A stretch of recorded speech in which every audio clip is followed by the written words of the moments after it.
Hey everybody, what's up? Welcome back to another episode of Everything Kratom, the podcast about anything and everything Kratom. Great to have you with us on this Friday morning. Hope all is going well with you out there. Doing another video episode today. And to round out the week here, we're going to be taking a look at what I can only describe as like unbelievable, okay? This is what it is.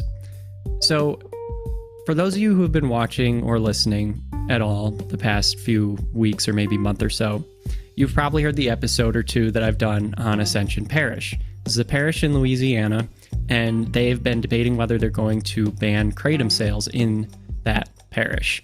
And at first they were talking about banning not only selling Kratom in the parish, but also possessing it. So not only could you not just you couldn't sell it, you couldn't possess it, but also they're thinking about making it so you couldn't use it in the parish, like completely illegal. So that's been stepped back a bit, but the final version that they ended up voting on and approving, so this has actually gone through, is they have banned the sale of Kratom in Ascension Parish in Louisiana. So that's the sum of it.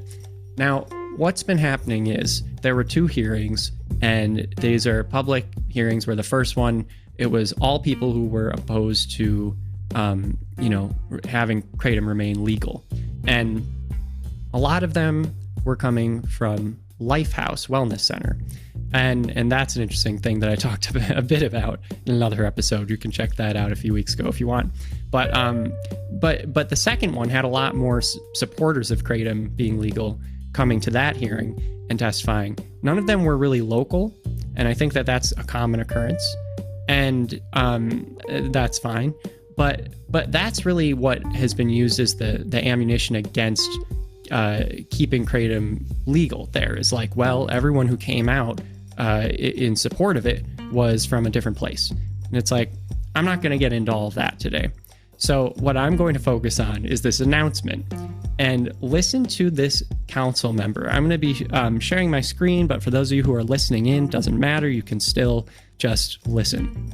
So this is the report that came out recently, and this was published just a couple days ago. And this is the council member talking about how basically their decision came down to the fact that Kratom, in and of itself, in its purest form, it's probably not harmful. That's what they said. The council member, who is like leading the charge on banning this. Like he was like gung-ho about banning Kratom. He's saying, Kratom in and of itself, I'm sure that it's not harmful. But since vendors are selling products that have other substances in them, we need to just ban all Kratom. Like, yeah, I wouldn't believe it unless I had heard it myself. So we're actually going to listen to this now. So here we go. Councilman Michael Mason chimed in. That was kind of the thing that I noticed, that everybody that was pro-Kratom and that would show up to the meetings would all say the same thing. Well, in its purest form, it does a lot of great good, which I'm sure it does. And we were not arguing that fact. What we're saying is what we have in Ascension Parish is obviously not its purest form. Under the new rule, anyone that's caught selling Kratom could lose their business license, face a fine, or possibly go to prison. Mason says he supports a ban until Kratom is regulated by the state or federal government. We did put in that caveat, though, that if further research comes available and some regulation happens with Kratom and we can get the pure form and, make sure that it's not tainted with formaldehyde, which was some of the things that were coming through and all this other stuff, then we would be glad to revisit this. And this is just something to protect our people right now. So let's just pause there and think about what this council member just said. He just said that the people who are arguing in support of Kratom are saying that Kratom in its purest form is not harmful, and so we shouldn't ban Kratom. And what their arguments were, if you go to listen to that hearing, overwhelmingly, everyone was saying, for the most part, minus one or two people, was saying that Kratom should be regulated. And you should regulate the types of businesses that are selling Kratom and how they process Kratom, make sure that it is its purest form of just the plant itself, because the plant itself isn't dangerous. And so the council member who is banning Kratom in this parish agrees. He agrees that Kratom in its purest form is likely not harmful at all. Okay? this should come as a shock to some people, at least, if not everyone. It was for me, because if something is not harmful to you, but it's the businesses that you have an issue with, or the processes by which the product is created, you don't ban the product itself. Like, am I missing something here? Like, what? And just to drive home this point further, so I went online to look up, you know, the basically the Food and Drug Administration website, recalls, market withdrawals, and safety alerts webpage. This shows everything and anything that has been recalled for different reasons that falls under the jurisdiction of the FDA. It's food and beverages, drugs, and other things as well. And so just as an example, let's see. One of the things on here, one of the first things, here it is. Organic tahini. Mighty Sesame is the brand name.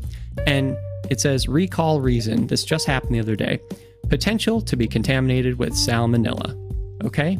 So, like, does that mean that we shouldn't have tahini anymore? I mean, based on the logic that this parish is using, they shouldn't have any tahini if they carried this brand, right? No more tahini for parish, Ascension Parish. I mean, I don't know how many people are eating tahini there. Who knows? Doesn't matter. But I mean, that's the logic.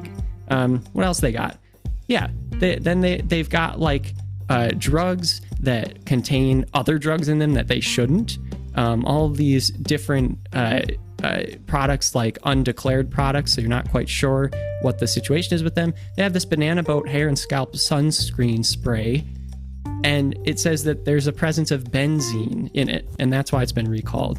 So it's like, I could go through this list and come up with the exact same logical reasoning to say, all right, no more chocolate for Ascension Parish, no more tahini, no more sunscreen. No, like, it's the same logic. For some reason, it's like only Kratom that this logic applies. And it goes all the way up to the FDA. It's their reasoning too. Now, the other thing that I want to say is this. I don't believe that there's been any evidence presented, at least at those hearings that I watched, where anyone mentioned anything about like what has been found in the products that are sold in Ascension Parish. Because if you listen to that council member, his argument also is, you know, it's not that we have a problem with Kratom in and of itself. It's that the companies that are selling Kratom in Ascension Parish, every single one of them is selling a product that has adulterated, you know, it's adulterated. It has other products in it as well, or chemicals or things, formaldehyde or whatever he said. Okay, well, I didn't hear any evidence about that. Like, where is that evidence? Now, I remember hearing 3 different people who were former or current addicts saying that they had been clean for a while, and then they ended up doing a drug test and testing positive for fentanyl, and they hadn't been taking fentanyl, and all they had been taking was Kratom.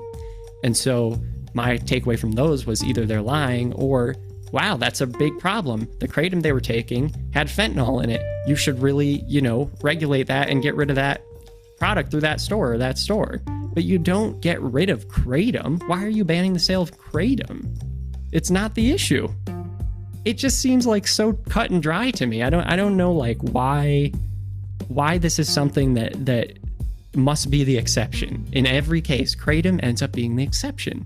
And it's really weird to me, and I don't think that I can think of anything else that's in this scenario at the moment. Can you? I mean, really, this is just really freaky deaky weird, as Dr. Evil would say. So anyway, I'm going to leave it there.